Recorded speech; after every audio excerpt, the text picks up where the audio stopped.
Добро пожаловать в мой канал. Pape de la cuisine française, empereur, légende, cuisinier du siècle, Paul Bocuse est mort samedi à l'âge de 91 ans et les superlatifs sont dans tous les titres.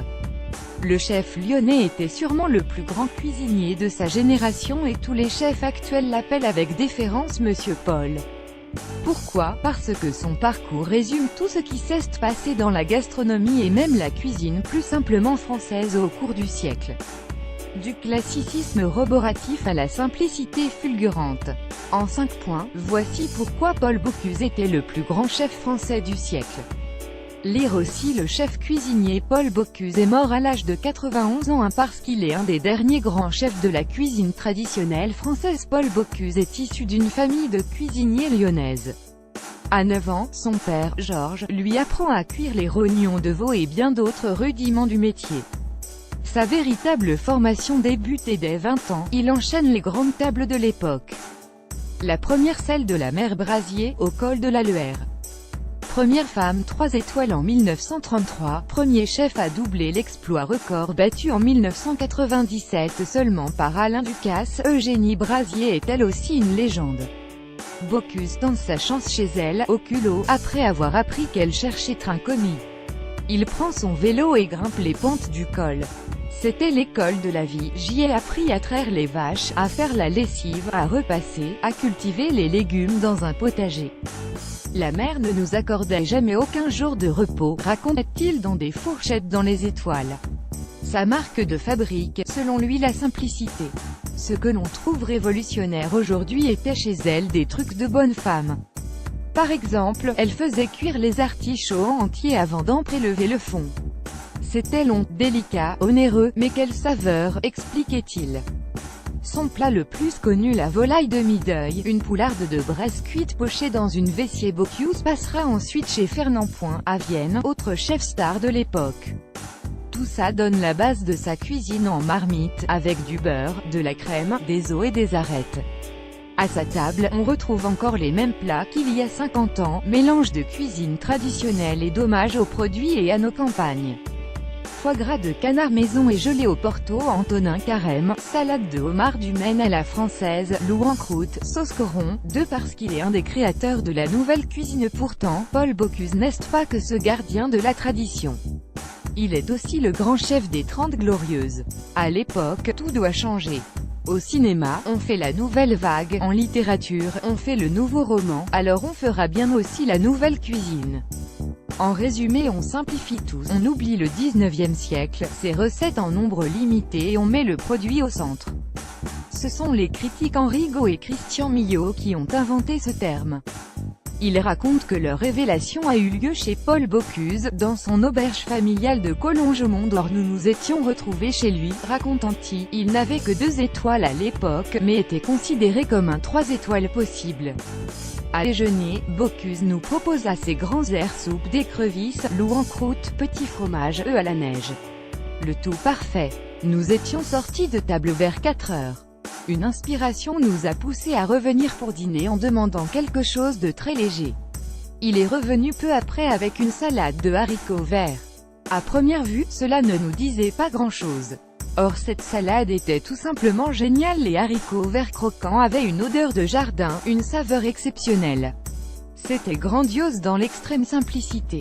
Après sont arrivés des petits rougets de roche cuits à la perfection, ces staffayeurs très peu cuits. Ferme, avec tous les parfums de la mer. La nouvelle cuisine existait et nous venions de la rencontrer. L'une de ses recettes les plus connues en est l'exemple les rougets barbets en écailles de pommes de terre. Mais au final, Bocuse est toujours resté sur ses recettes phares. Comme s'il voulait être au-dessus de la mêlée et refuser les étiquettes. Pour moi, il n'existe qu'une cuisine la bonne, répétait-il. Il refusait d'être l'ambassadeur de ce mouvement. Je n'ai jamais fait de nouvelle cuisine, à part une salade de haricots verts qui a laissé tout le monde sur le derrière. La nouvelle cuisine, c'était rien dans l'assiette, tout dans l'addition, disait-il au critique François Simon en 2007, 3 parce qu'il a fait des chefs cuisiniers des stars. Bocuse obtiendra à cette époque sa 3e étoile, ses notes Hugo et Millot et devient cuisinier star, chef de meute des nouveaux cuisiniers, comme les frères Trois Gros, Paul Eberlin, Michel Guérard, Roger Lenôtre, etc. Mais il ne suit pas un mouvement, il l'impulse. D'abord, en refaisant des restaurants un endroit où le cuisinier est le chef. Chez lui, les maîtres d'hôtel perdent de leur superbe et ne finissent plus les assiettes en salle. Il accueille lui-même ses clients. Bocuse a eu l'audace de sortir de ses cuisines, racontait à l'Express en 2014 l'ancien directeur du guide Michelin Jean-François Mesplède. Il s'est fait tailler une veste blanche brodée à son nom, avec une grande toque et un col tricolore, façon d'exhiber son titre de meilleur ouvrier de France. Il a fait repeindre la façade de son restaurant à Collonges à son nom et à son effigie. Il s'est souvent fait prendre en photo, les bras croisés, comme la statue du commandeur. Bocuse a anobli le statut social du chef moderne. Surtout, il est bon communicant avant l'heure et il n'hésite pas à passer à la télévision. Pour y faire apprendre ses recettes, pour débattre dans apostrophe, pour parler de lui plus simplement. Son style simple fait mouche. À un journaliste qui lui demandait s'il avait fait de piètres études, il répondait oui, mais j'ai mes 2 bacs, celui d'eau froide et celui d'eau chaude, rapporte Le Figaro. Autre maxime, l'important n'est pas de sortir de Saint-Cyr, mais de l'ordinaire, 4 parce qu'il a bâti un empire mondial. Bocuse est aussi l'une des premiers à comprendre que les chefs devaient se démultiplier. En tout, il ouvre 9 restaurants à Lyon et aux alentours. À l'étranger, il est présent à Tokyo, à Nagoya, à New York et en Suisse.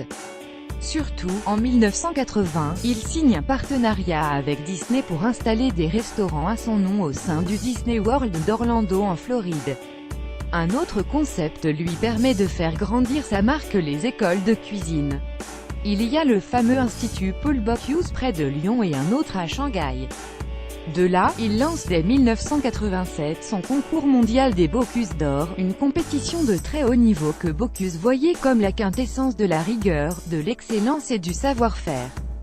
Des milliers de chefs l'ont tenté.